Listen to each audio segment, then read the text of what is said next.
Episode 540 of 360 Wrestling Fanatic. Tonight, I will be talking about tonight's episode of AEW Dynamite, featuring all the fallout from this past Saturday night's AEW Full Gear pay-per-view and the start of the AEW Continental Tournament. All that, and maybe get to a little bit of news going on in the world of pro wrestling and more, right here, right now. 360 Wrestling Fanatic.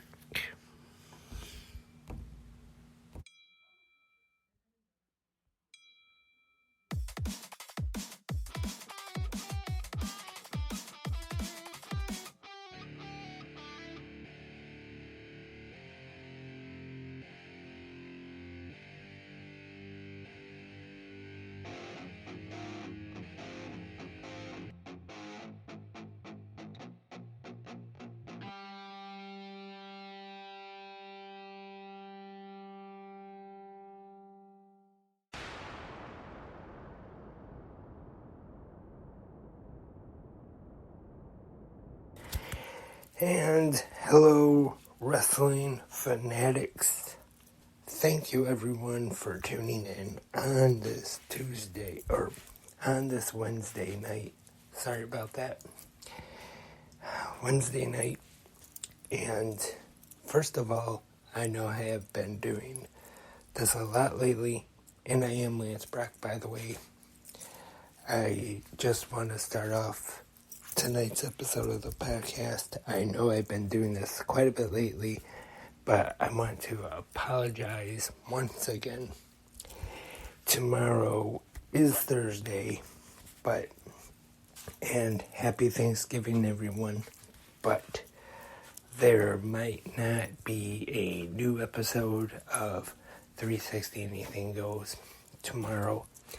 Once again, I've been lazy, waited to the last minute, and I don't know what to talk about.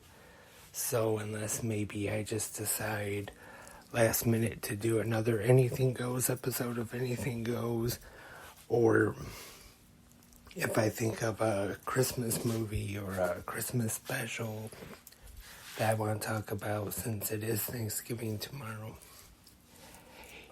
then I might decide to do it. Maybe it'll be a little late, but not promising anything. But as of right now, there might not be an episode of 360 Anything Goes this week. Well, this week will be the first week that I miss and not have a new episode. So, just in case, I am apologizing in advance if I do not do a new episode. And let's get right into it for tonight's episode of the podcast, 540, and talk about tonight's AEW Dynamite Thanksgiving Eve episode, which is an AEW tradition, live in Chicago at the Wintrust Arena tonight, coming off of this past Saturday night's AEW Full Gear pay-per-view. Our commentators tonight: Tony Schiavone, Excalibur, and Taz. And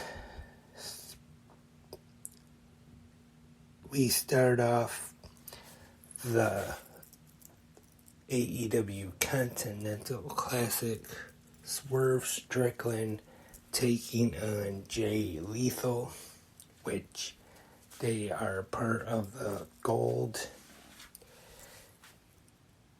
what is it called? Gold Group, is it? Or, I know the Gold part. I know it's gold, that's for sure. And so far, the start of this tournament, it does sound like it's going to be pretty fun. Kind of like I talked about on Good morning, wrestling fans. This morning, that it's pretty much like AEW's version of the G1 Climax tournament. Winner gets 2 points, I believe, and then if you lose a match via disqualification or anything like that, you lose points as well. And we have a trios match with the AEW International Champion Orange Cassidy, Hook, Katsuyori Shibata taking on the team of Jake Hager, Angelo Parker, and Daddy Magic Matt Menard.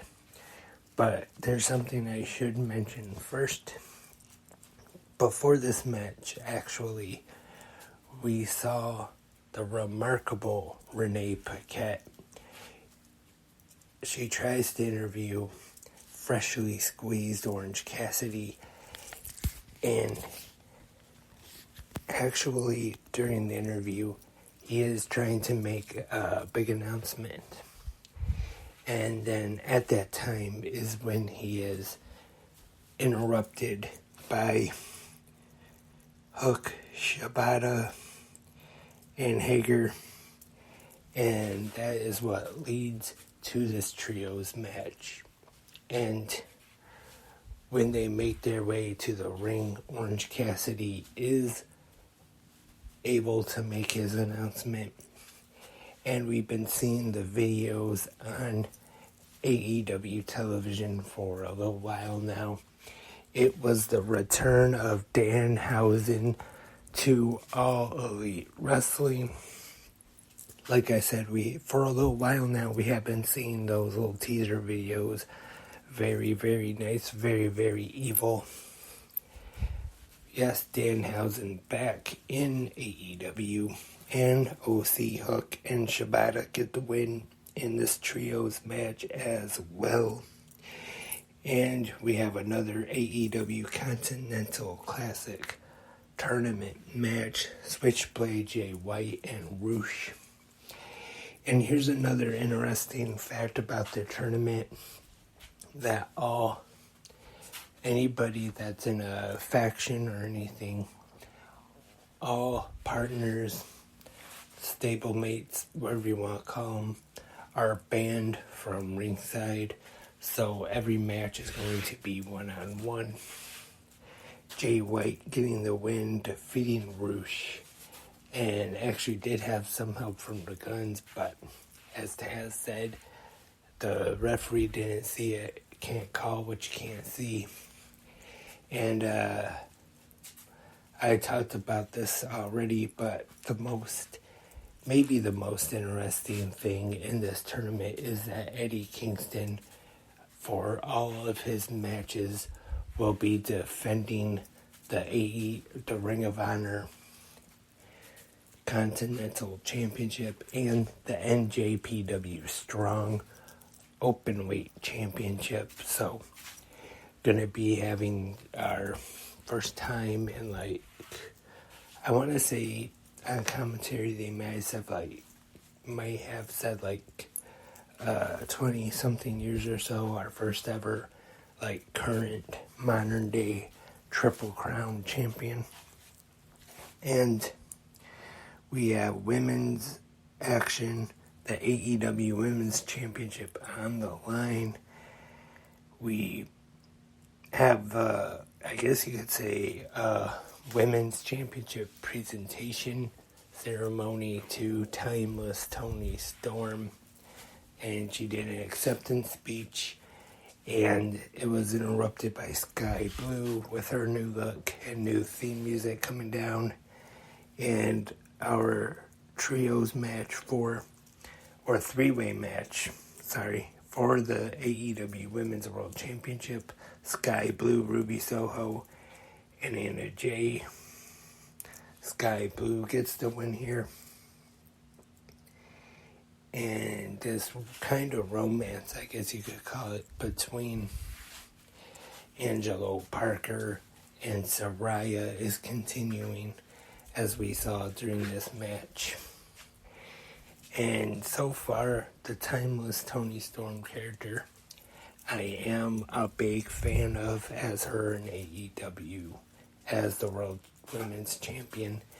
Like I talked about the other day on Good Morning Wrestling Fans, when they had that match, I said, Tony Khan, if you're listening, push Sky Blue or Julia Hart as the face of the AEW Women's Division.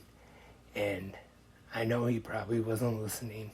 I'm not saying that he was, definitely not, but right after I said that, he did put the TBS championship on Julia Hart. And again, I don't think it was because he was listening to me, but luckily he did. And our main event match on Dynamite this week, and it is another match in the AEW Continental Classic Tournament. Jon Moxley and Mark Briscoe. And I have to admit, I don't know if this is anybody else, but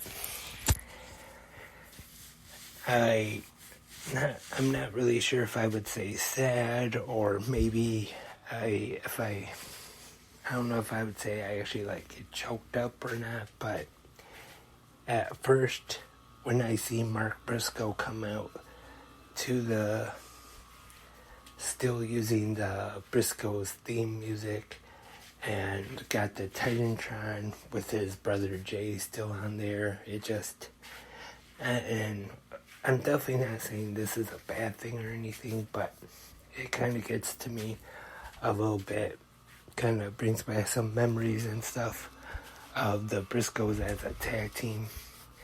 But now let's get to the main event. Jon Moxley taking on Mark Briscoe. I thought this was a really good main event of Dynamite this week. And Jon Moxley getting the win to get points in the, what are they calling it? Each one a category or a group, but the gold one.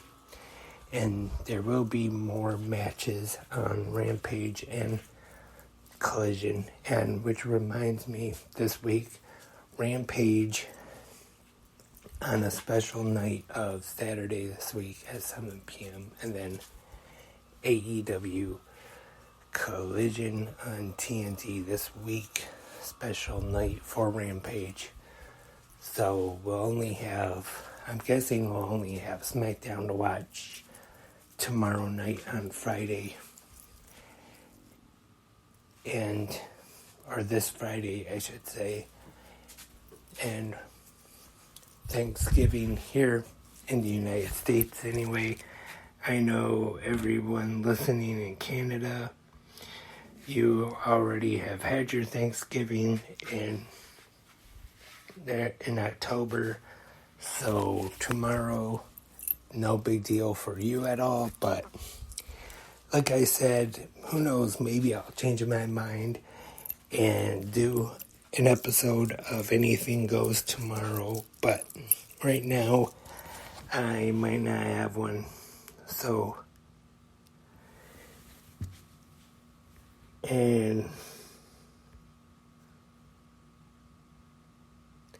see some news right here that Ronda Rousey's appearance this past Thursday night, or Friday night it was, when she showed up at the Ring of Honor TV tapings, will be airing on Honor Club tomorrow night. And it was announced by Tony Khan, actually, that Ronda Rousey has not actually signed with Ring of Honor or AEW, but he said that he does definitely hope to work with her again in the future, which is no surprise to me at all. I'm sure definitely if TK does have a chance to bring Ronda Rousey back in, even if she does maybe just want to work Ring of Honor, who knows, but I'm sure he would definitely bring her in either Ring of Honor or AEW, either one. I'm sure you would love to have her. And like I just talked about, the reason for Rampage being on Saturday this week is because of NHL hockey and also some AEW news. FTR, the number one tag team in the Pro Wrestling Illustrated Tag Team 100.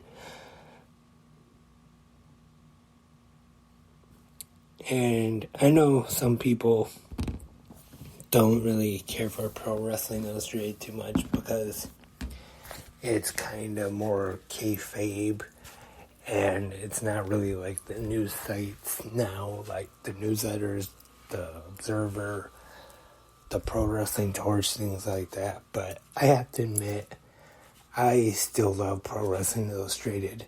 And on the cover of the new issue, like I said, Timeless Tony Storm. And I still have a subscription to Pro Wrestling Illustrated, actually. Like I said, probably, I've said this before, but probably as long as I have been able to read, I have been reading wrestling magazines, actually, and definitely Pro Wrestling Illustrated was probably one of the first ones I started reading, along with the WWF magazine, of course, WCW, and then you had the ones like PWI, Wrestling All-Stars, Inside Wrestling, The Wrestler, all the After Mags, Wrestle America. I remember there were so many wrestling magazines at one time. Here, you used to be able to go into one of the local drugstores or grocery stores, pretty much any kind of store. I know even Target, you'd be able to go into Target or Kroger, whichever kind of store it is, and then you would be able to see about maybe 4 or 5 different kinds of wrestling magazines, depending on the store. Usually, the ones that had the most were like the drugstores, like your Rite Aid, Walgreens, CVS. I know different states have different drugstores here. Recently, the closest Walgreens closed up. I think I talked about that the other day, how I found some NXT 2.0 trading cards there.